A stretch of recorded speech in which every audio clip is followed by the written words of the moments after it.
All right, the last lecture for this course is on the human reproductive system. Most of the body system we've looked at so far function to keep us alive. The reproductive system is actually different because it's not necessary for survival, but it does function to keep our species alive. So that's different. All right, male reproductive system consists of 7 basic components. You've got the testes, the epididymis, vas deferens, sex accessory glands, urethra, penis, and scrotum. Here we are looking at a basic overview of those parts. So go over here. Here are the basic functions of each of those different parts. The testes produce the sperm, also some sex steroids. Epididymis stores the sperm. The vas deferens takes the sperm to the urethra. The sex accessory glands produce seminal fluid to nourish the sperm. The urethra conducts it outside. The penis is the organ of copulation, and the scrotum provides proper temperature for the testes. The testes reside in the scrotum but are formed inside the body cavity during fetal development. After formation, they descend into the scrotum. The scrotum provides the right temperature to permit normal sperm production. Each of the testes is surrounded by a dense layer of connective tissue. That connective tissue contains numerous pain fibers. Each of the testes contains numerous tubules where sperm is formed, and those are called the seminiferous tubules.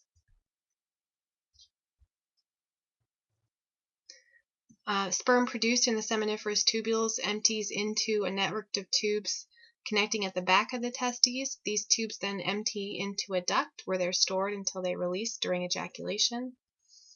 During ejaculation, sperm moves through the epididymal duct to the vas deferens and then exits out through the urethra. Here is a picture of what we just talked about. So you can see the seminiferous tubules in here. Epididymis is over there, and this whole thing is a testes. Sex accessory glands add fluid to sperm during ejaculation. Together, the sperm and the fluid is called semen. Sex accessory glands are located around the neck of the urinary bladder, and sperm accounts for only about 1% of the fluid in semen. The prostate gland is one of the most prominent sex accessory glands. It surrounds the neck of the urinary bladder. Nearly all men over the age of 45 actually have enlarged prostates, and that's caused by the formation of small little nodules. Normally this doesn't really cause any problems, but in some cases it can block the flow of urine, and that will cause significant pain. The prostate gland is also a common site for cancer. Men over the age of 40 are urged to be checked annually. The biggest problem with prostate cancer is that it goes undetected until the cancer itself begins to press on the urethra, and in that case, treatment is much more difficult. So here you can see the prostate surrounding the base of the bladder, and this is what it would look like normally, but when you have an enlarged prostate, the urethra can be restricted.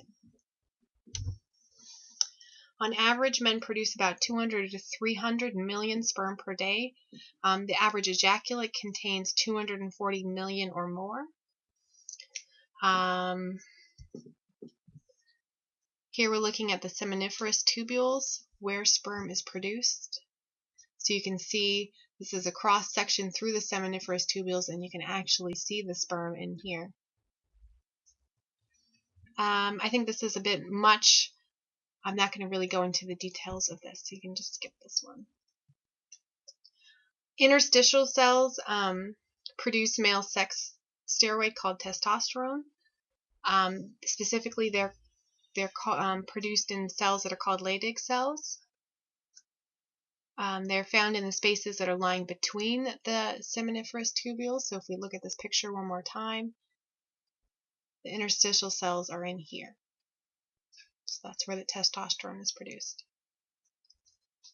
In the absence of testosterone, sperm cell production declines and the seminiferous tubules shrink. Testosterone also stimulates the formation of muscle and bone and explains in large part why men are typically taller and more muscular than women.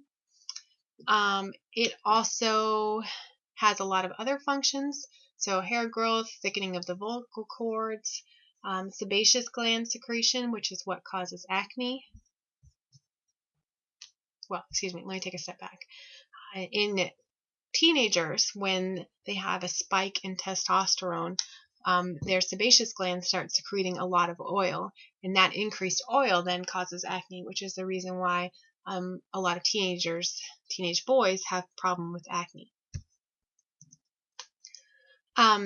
The male reproductive system is controlled by 3 hormones.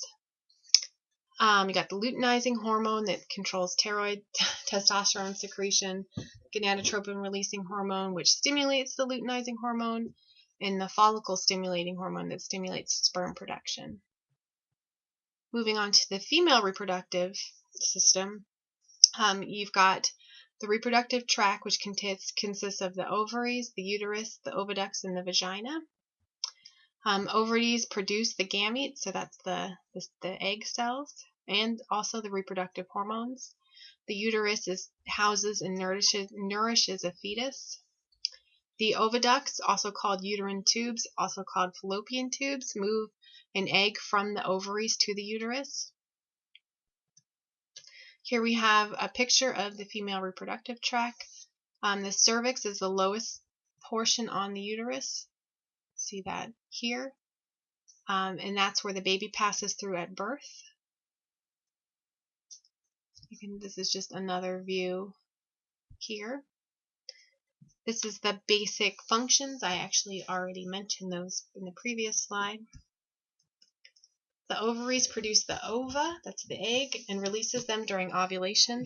The process of ovulation generally occurs once a month from puberty to menopause and does not occur when a woman is pregnant. This is the typical structure of an ovary. You've got egg cells at different stages surrounded by connective tissue.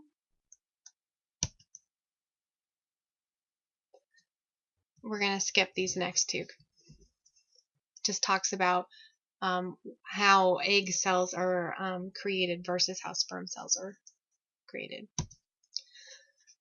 Women of reproductive age undergo a series of changes called the menstrual cycle. This lasts about 25 to 35 days, but on average it's about 28. Ovulation occurs at approximately midway through the cycle. This is controlled by changes in hormones from the pituitary gland that has effects on ovarian hormones that causes changes in the uterus.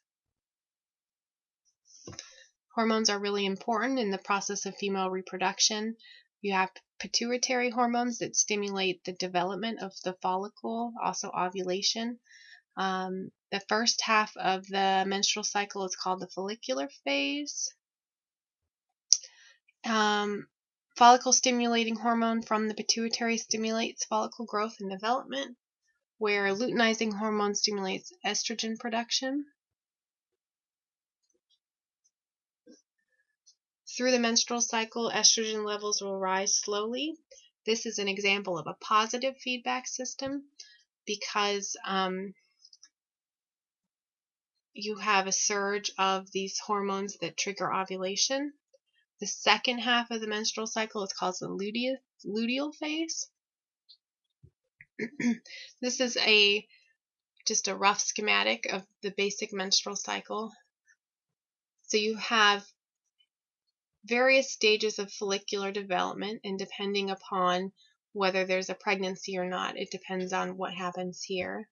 But you have estrogen production in the beginning and progesterone, which is another hormone at the end. The uterine lining, also called the endometrium, undergoes cyclical changes during the menstrual cycle.